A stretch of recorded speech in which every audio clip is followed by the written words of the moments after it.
श्री स्वामी समर्थ. स्वामी भक्तगण, आज तुम्ही तुलसी माळीचे महत्त्व जाणून घेणार आहे. परमपूज्य गुरुमाऊली म्हणतात, सुखी व्हावे असे वाटत असेल तर तुळशीची माळ गळ्यात धारण करा. तर जाणून घेऊया तुलसी माळीचे महत्त्व. भारतीय संस्कृतीने तुळशीशिवाय इतर कोणत्याही लहान मोठ्या वनस्पतीला दैनंदिन पूजेचे देवतेचे स्थान दिलेलं नाही. तुळशीच्या नुसत्या अस्तित्वानेही वातावरणामध्ये शुद्धतेचा प्रवाह प्रवाहित होतो. तुलसीमुळे मन प्रसन्न होते, आनंदित होते.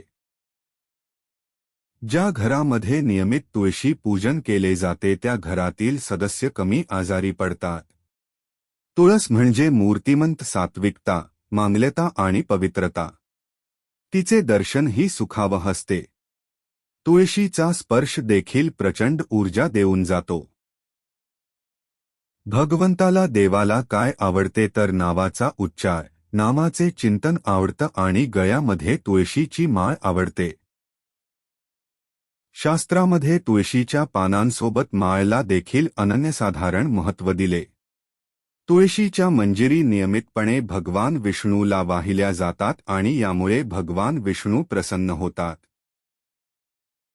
ज्या व्यक्तीच्या गळ्यामध्ये तुळशीची माळ असते तो कितीही तामसी क्रोधी विकारवश असला तरीही हळूहळू क्रमशः आपण निश्चितीने शांत, प्रसन्न, मुक्त आणि शेवटी समाधानी होतो असा आजवरचा अनेकांचा प्रत्यक्ष अनुभव आहे.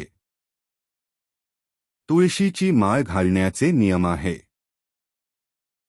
तुळशीची माळ घालण्यापूर्वी ती स्वच्छ पाण्याने धुवून घ्यावी आणि कोरडे झाल्यानंतरच ती परिधान करावी. तुळशी माळ ही शक्यतो गुरूंच्या हातानेच घालावी, कारण गुरूंच्या हाताने घातलेली ती माळ जास्त प्रभावशाली असेल. तुळशी माळ घातल्यानंतर मांसाहार करायचे नाही. व्यसन देखील करू नये. तुळशी माळ ही सात्विकतेच प्रतीक आहे. गुरुमणी असलेली तुळशी माळ घालवी आणि 108 मणी असलेली तुळशी माळ घालावी. एकदा घातलेली तुळशीची माळ परत कधीही काढू नये, कारण एकदा घातलेली तुळशीची माळ परत काढली तर ते तुळशी आणि देवाचे अपमान होईल. श्री स्वामी समर्थ. जय जय स्वामी समर्थ.